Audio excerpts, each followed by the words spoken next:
Jalan-jalan lihat badak. Lihatnya sambil minum es. Merhaba barudak, welcome to Scholarcast, Scholarship Podcast.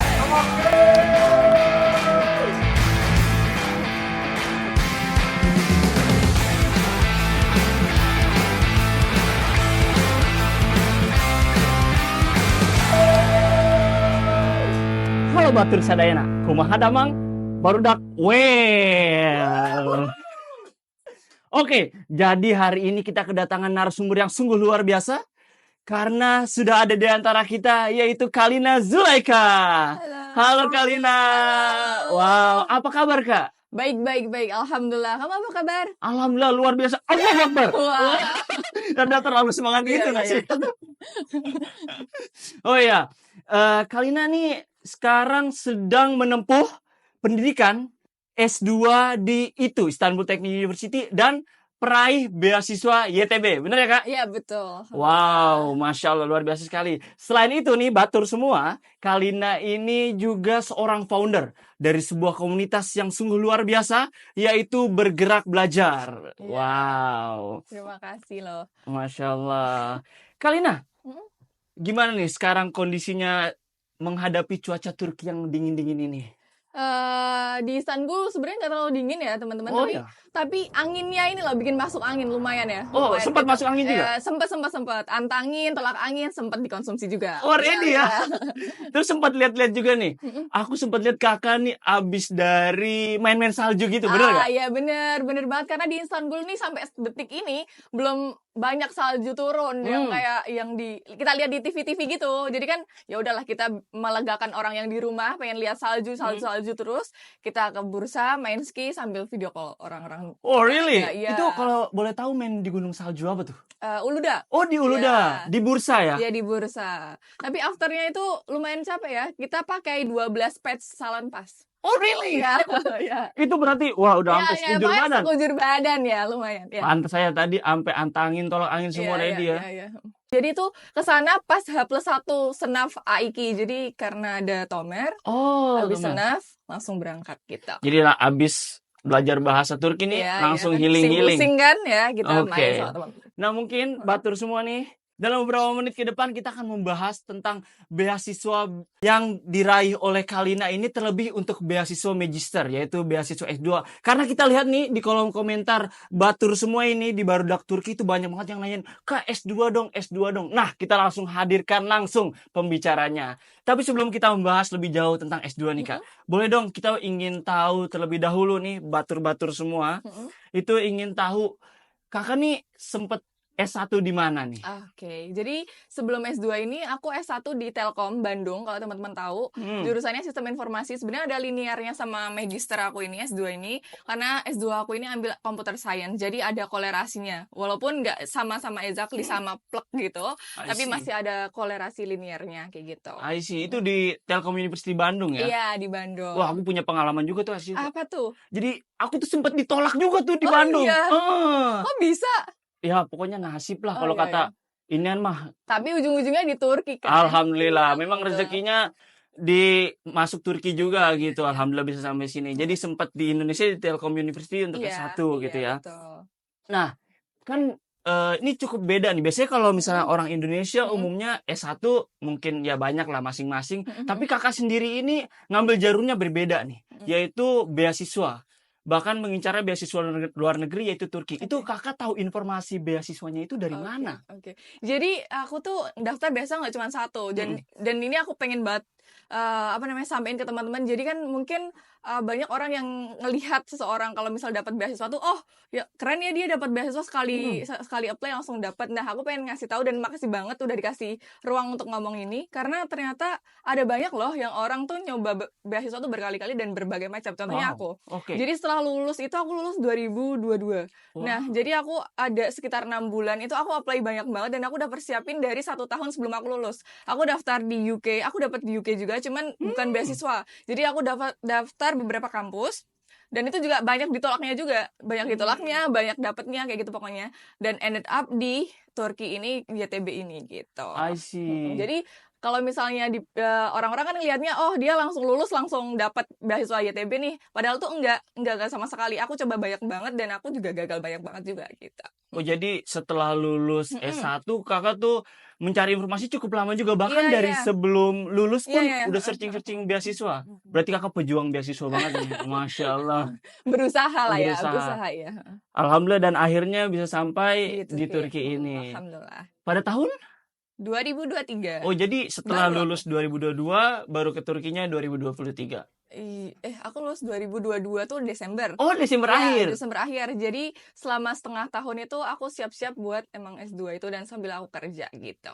I see. Mm, Itu kalau boleh tahu Kakak nih, mm, itu dapat informasi beasiswanya tuh dari teman kah atau searching-searching lagi kah? mm. Atau kan kita S1 nih beda Iya, banget lah iya. sama SMA. Kalau SMA kayak ada yang bimbing lah atau Iya, dan iya. lain-lain. Ini kan Kakak sendiri nih, Iya. itu kira-kira dapat informasinya dari mana tuh? Kalau untuk YTB ini sendiri, aku malah dapetnya dari teman. Jadi temanku pengen daftar YTB, terus aku kayak yang apa aku coba juga. Sebenarnya fokus aku buat master ini tuh lebih ke Europe yang kayak UK, Mm-mm. Jerman, Netherlands sama ya kayak gitulah. Nah terus tapi aku pikir-pikir kenapa aku nggak coba juga di YTB Mm. ini di Turki ini juga. Terus aku mulai kulik kampusnya, terus aku ketemu di itu juga bagus juga. Akhirnya aku apply. Jadi tahu dari teman dan itu bisa dibilang last minute karena pendaftaran itu tanggal 10 Januari waktu itu. Mm. Dan aku baru tahu itu mepet-mepet awal Januari kalau misalnya ada YTB ini. Jadi aku nggak yang siap kayak orang-orang yang banyak aku tahu teman-teman yang YTB tahun aku ini persiapan udah 6 bulan bikin berkas-berkas segala macam. Nah kalau aku bener-bener mepet banget gitu. Alhamdulillah, tapi mepet-mepet Iya, juga. kita nggak pernah tahu kan Iya, rezeki kita betul. yang mana gitu. Betul banget. Meskipun tadi udah nyoba-nyoba banyak banget ya, ditolaknya juga. Mm-mm. Emang ditolak itu sakit nggak sih? Sakit lah, Sakit ya? sakit. Gitu. Nggak tidur, ya sama kayaknya kayak sama putus cinta gitu, Oh, ditolak cinta. Cowok-cowok aku nggak tahu sih ya. Cowok-cowok ya yang ngerasain gitu. I see. Nah, jadi setelah mungkin Kakak nih apply kan. Mm-mm. Jadi setelah Kakak apply untuk S2 melanjutkan beasiswa ini di YTB, itu sempat ada anxiety, kekhawatiran, insecure gitu. Mm-mm. Ngerasain gak sih Kak? Apalagi kan anak Gen Z banget gitu kan. Banyak banget yang ngerasain kayak gitu. Itu Iya. Kakak ngerasain gak? Ngerasain banget, apalagi ada kan waktu untuk kita nunggu pengumuman hasil akhir ya, kayak Mm-mm. misalnya final resultnya. Nah itu tuh kebetulan barengan banget timeline-nya Romanian Government Scholarship sama ini YTB dan beberapa kampus yang aku apply untuk S2. Itu mirip banget kayak di bulan-bulan Agustus September. Jadi kayak di waktu-waktu Juli Agustus tuh kayak pengangguran pula kan. Wah, itu titik terberat aku selama hidup karena kayak kalau misalnya mau kerja ini nanti kalau dapet kena penalti. Kalau misalnya nggak kerja di rumah pengangguran, kalau misalnya ditanya orang tua mau kemana sih Kak, kayak gitu lumayan berat juga sih. Kemana ya aku gitu. Tapi ya semuanya dihadapi aja. alhamdulillah. Apalagi kalau misalnya kayak gitu kan permasalahannya kita udah lulus gitu ya. Betul banget. Lulus S1 Betul. berasa banget pasti ya. Keluarga besar, tangga gitu kan pasti juga memperhatikan ya kayak gimana gitu. Nah Kak, yang aku tahu nih dari kebanyakan orang yang aku temui di Turki nih, pasti sebelum berangkat ke Turki tuh ada banget dramanya. Entah ada yang paspornya hilang, pengalaman aku pribadi sih. Iya. Terus ada juga yang entah dompetnya hilang apa segala sebelum sampai ke Turki, ada aja dramanya. Nah, kalau Kakak sendiri nih dalam proses perjalanannya hingga sampai ke sini tuh ada nggak sih drama-drama yang Kakak alami gitu?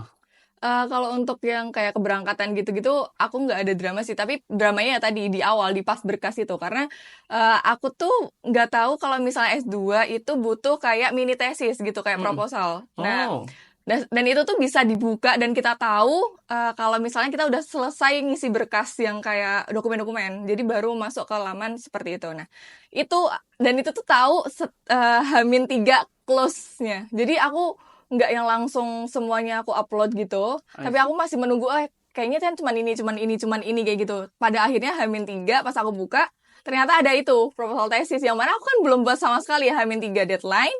Ya udah itu paling drama sih. Tapi kalau untuk pas mau keberangkatan alhamdulillahnya enggak, malah jadi kayak calo karena masnya dititipin banyak banget berkas sama teman-teman yang di luar Jakarta karena kebetulan waktu itu di Jakarta jadi enggak ada. Alhamdulillah ya, selancar Di Jaya awal Sentosa. aja, iya. Alhamdulillah. Lancar Jaya. Nah, tadi sempat bahas harus buat mini tesis dan lain. Boleh nggak sih Kak diperjelas lagi secara rinci tahapan-tahapan untuk meraih untuk beasiswa beasiswa inilah, beasiswa YTB untuk terkhusus S2 gitu. Oke, kalau tahapan-tahapannya tuh sebenarnya normal-normal aja ya, teman-teman. Berkas nilai, berkas achievement, terus organisasi segala macam itu tuh nanti diupload di website TBBS namanya, teman-teman bisa buka di portal YTB-nya. Nah, habis itu nanti untuk yang aku sebutin tadi, setelah kita selesai itu semua ngisi berkas-berkas dokumen, kita akan diarahkan ke laman yang mana kita tuh harus ngisi LOI atau kalau kita manggilnya mini tesis, di mana itu tuh sebenarnya kayak skripsi gitu. I see. Di situ kayak gambaran gimana kita mau riset apa sih, mau kayak gimana, mau nanti tuh mau ngapain di S2 ini. Sebenarnya setelah aku kulik-kulik itu tuh bisa dirubah nanti kalau misalnya kita udah dapat supervisor di S2. Cuman yang dititik fokuskan kenapa kita harus nulis itu adalah gimana caranya kita punya kerangka berpikir yang seperti apa sih, cocok nggak sama jurusan itu, sama kampus itu, seperti itu. I Jadi see. Wow, banyak juga berarti tahapan-tahapannya. Iya, tahapannya iya kayak gitu. Nah, kalau aku ngasih tips sedikit ya buat Oke. teman-teman untuk nulis LOI itu sendiri. Yang pertama, cari isu paling deket gitu sama lingkungan kita. Kadang kita kayak mikir pengen mengubah dunia gitu kan. Biasanya itu sering banget karena I see. kebetulan aku nge-proofread beberapa berkas anak-anak S1 yang beasiswa juga, dan itu tuh kebanyakan pakai quotes-nya Soekarno. Nah, yang kayak beri aku satu pemuda, nah akan kuguncang dunia. Itu bagus, itu bagus. Cuman apakah itu bisa direalisasikan? Kan agak susah ya kalau misalnya teman-teman kayak pengen mengubah dunia. Ya seperti apa, kita harus menggunakan langkah-langkah konkret untuk menuju ke sana. Nah, kalau misalnya yang LOI ini, tips aku tulis yang mana isunya ada di sekitar kita. Kalau aku kemarin aku nulis tentang pertanian, karena kenapa di Solo tuh ada banyak isu pertanian, apalagi lagi zaman-zaman di Indonesia nih digitalisasi semua hal ya, termasuk pertanian pun digitalisasi Betul, gitu. betul. Jadi aku ngangkat permasalahan itu. Wah, gitu. boleh banget tuh tips and triknya untuk batur nih. Jadi batur boleh banget ikutin tips and triknya nih. Iya, Jadi pokoknya ambil di lingkungan sekitar aja. betul kayak gitu. Jadi kita bisa pay attention sama lingkungan kita tuh sebenarnya butuhnya tuh sosok yang seperti apa atau inovasi yang kayak gimana, sekecil apapun itu gitu. Oke. Kalau dari tahapan-tahapan tadi tuh yang paling rumit, yang paling bikin stres, bikin wah susah banget nih pokoknya gitu, yang Oke. paling rumit yang perlu kita kayaknya perhatiin banget deh gitu. Tahapan-tahapan itu yang paling rumit siapin buat interview sih menurut aku. Karena sebenarnya aku nanya kandidat lain waktu interview, dan beda ilmu apa ya namanya yang dituju, kayak misalnya nih psikologi sama aku IT itu tuh beda banget cara nge-interviewnya. Jadi teman-teman yang di lingkup sosial itu tuh interviewnya ya mereka menanyakan terkait tentang dirinya segala macam, mungkin untuk melihat seperti apa karakteristik dan lain sebagainya, aku kurang tahu. Tapi kalau misalnya di aku pribadi, aku nge-show apa namanya project-project yang pernah aku bikin, kayak aku bikin satu portofolio tentang website-website yang pernah aku bikin segala macam, sistem-sistem. Jadi di situ aku lebih ke nge-show project gitu loh. Jadi yang paling ribet adalah itu, gimana ngebikin si interviewer itu tuh apa nih, interest sama kita gitu. Itu paling Oke, itu paling penting banget. itu penting banget Itu dan susah. interviewnya di Indonesia? Iya, di Indonesia, di Jakarta waktu Di itu. Jakarta. Dan menggunakan bahasa Indonesia atau bahasa Inggris atau? Nah, aku kurang tahu di tahun sebelumnya, tapi di tahun aku itu tuh kita dikasih kemudahan. Jadi kita bisa pakai bahasa Turki, yang mana tidak mungkin saya pilih. Karena itu Allah Akbar, aku nggak tahu sama sekali satu pun kalimat kecuali merhaba. Merhaba. Terus bahasa Inggris atau bahasa Indonesia. Jadi nanti akan disediain translator kayak gitu. I see. Nah, tapi aku nggak tahu ya, ada yang bilang kalau itu mempengaruhi penilaian dari interviewer, karena kan ya pasti effortnya akan lewat beberapa orang kan, ke translator terus ke interviewer yang dari YTB-nya segala macam. Aku kurang tahu untuk itu. Cuman aku lebih nge-suggest teman-teman kalau misalnya interview pakai bahasa Turki atau pakai bahasa Inggris. Kakak waktu itu pakai bahasa Inggris. Bahasa Inggris. Ya. Bisa. Ada kenalan kakak yang waktu interview itu pakai bahasa Indonesia? Ada, tapi ya aku nggak tahu ya hasilnya seperti apa ya. Belum nggak tahu juga ya. Nggak tahu juga aku ya. Pada saat itu persaingannya banyak gak? Maksudnya orang yang waktu itu wawancara itu barengan atau gimana? Ya itu banyak pas aku datang di sana, ternyata tuh modelnya kita kan dikasih email untuk, dan udah dikasih detail jam ya segala macam. Itu tuh ternyata jam masuk kita ke ruangan interview. Tapi pas di sananya tuh udah banyak banget orang. Wow. Ya banyak banget. Ratusan orang. Puluhan sih Oh, kebetulan, puluhan. iya. Tapi untuk keseluruhan, mau ngasih tahu aja YTB yang tahun kemarin itu sekitar 100.000 lebih pendaftar, ya. Aku juga kaget, 100.000. lebih pendaftar, ya. Oh my God. Dan kakak satu di antara Enggak, 100.000-nya itu. enggak, ya, enggak Amazing. pendaftar ya, Iya. pendaftar, ya bener. Dan yang keterima. Alhamdulillah. Alhamdulillah, Masya Allah ya. Akhirnya bisa sampai di sini juga kan. Iya, Di antara 100.000 orang itu kan, wah Iya. luar biasa sekali gitu. Nah, kalau dari bagian tadi selama proses itu, ada nggak sih kita ngeluarin cost atau ngeluarin uang sama sekali gitu, biaya-biaya apa aja yang kita keluarin gitu? Iya. Nah, ini penting banget karena harus diketahui bahwa kita apply beasiswa tuh bukan berarti free-nya tuh dari mulai kita mau apply ya. Iya kan, kayak misalnya kita butuh IELTS, bukan berarti kita di cover juga IELTS les-lesnya kayak gitu, enggak dong. Pasti ada cost yang diberikan untuk sesuatu hal yang manis gitu lah. Nah, kalau misalnya ditanya ada cost-nya, ada pasti. Aku ada les IELTS juga sebelum aku take IELTS. Soalnya kampus aku dia minta TOEFL IBT atau ya English Proof yang lainnya seperti itu. Dan aku prefer ambil IELTS karena bisa buat aku apply di beberapa kampus lain yang aku tuju gitu loh. Yang kebetulan dia butuh IELTS juga seperti itu. Jadi itu butuh juga. Terus kalau misalnya kos-kos teman-teman kan biasanya dari banyak kota ya. Terus untuk fly ke Jakarta, interview segala macam itu kan butuh biaya juga. Pasti ada kos yang dikeluarkan untuk mendapatkan beasiswa. Tapi menurutku ini sebuah investasi di awal karena di akhirnya kalian teman-teman tuh tinggal ya udah belajar aja gitu. Ikuti arus aja, insya Allah untuk masalah duit udah nggak usah dipusingin, walaupun pusing dikit sih sebenarnya. Itu yang di cover apa aja sih ketika dapat beasiswa itu? Nah, kalau YTB ini paling nge-cover full. Alhamdulillah banget nih, mempermudah hidupku. Terima kasih YTB. Love YTB. Love YTB. Love YTB. Yang pertama itu dia nge-cover bahkan sevisa juga. Terus visanya juga? Iya, visanya juga. Terus kesehatan, asuransi kesehatan maksud aku.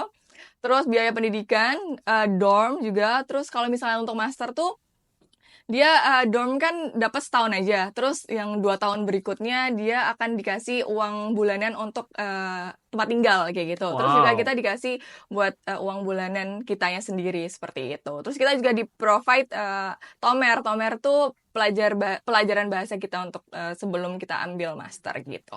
Wow, luar biasa sekali. Berarti semuanya tercover ketika bener. Udah keterima nih. Selesai wawancara, hasil keluar, keterima. Itu udah tinggal ongkang-ongkang kaki gitu. Iya, tapi sambil deg-degan ya. Soalnya ini beneran kayak agak-agak karena terlalu baik tuh agak-agak deg-degan. Oh, iya. Ini beneran gak ya? Beneran dapet flag-nya enggak ya? Apa enggak kayak gitu.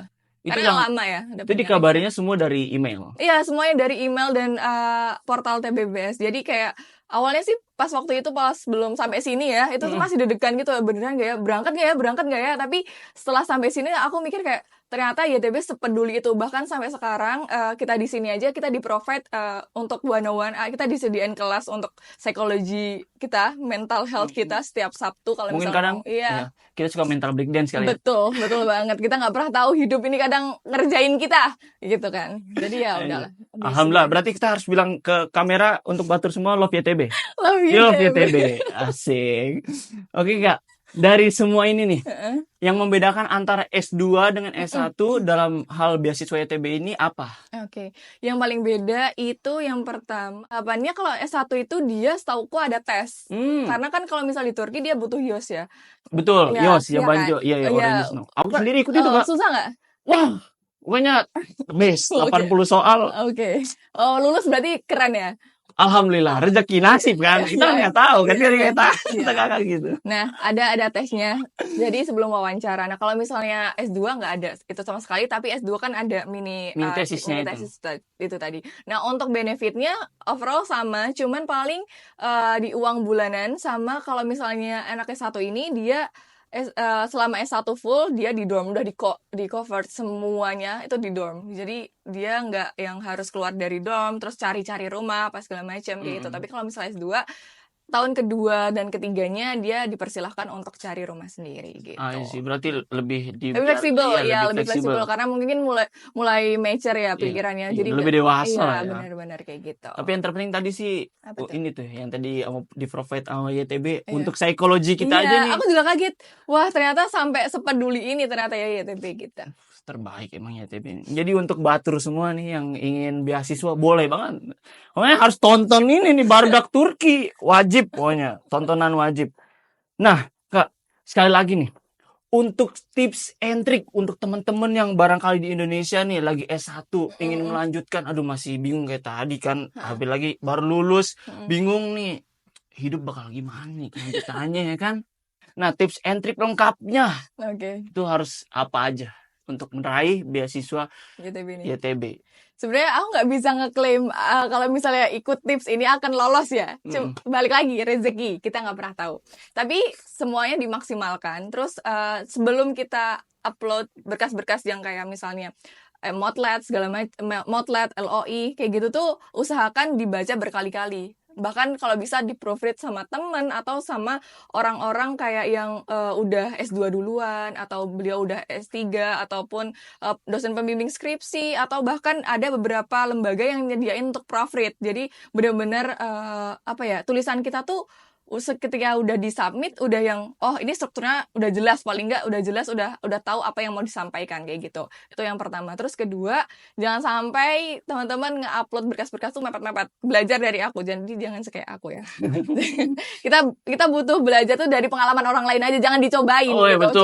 ya, Cukup lihat aja. Nah, jangan mepet-mepet karena kalau misalnya mepet-mepet kita nggak pernah tahu, karena kan setiap tahun bisa aja ada perubahan ya kalau misalnya berkas yang dibutuhkan apaan. Nah, itu aku sangat-sangat menyarankan jauh-jauh hari dicicil, apalagi kalau berkas kan tinggal upload ya. Nah, itu dicicil jauh-jauh hari kayak gitu. Sama dimaksimalkan. Jangan lupa berdoa. Doa. Ya. Betul. Mantap sekali ini tips and triknya. Jadi Kak, aku orang awam nih. Tadi Kakak sempat nyebutin Motlet. Motlet tuh apa ya? Motlet itu motivation letter. Oh, motivation letter. Sorry banget aku singkat ya, motivation letter. Jadi nanti teman-teman nulisin tuh di situ apa sih motivasinya kuliah di Turki gitu. Dan kenapa sih YTB ini harus milih kamu? Apa sih yang akan kamu lakukan gitu. I see. Itu menggunakan bahasa Inggris? Iya, menggunakan bahasa Inggris gitu.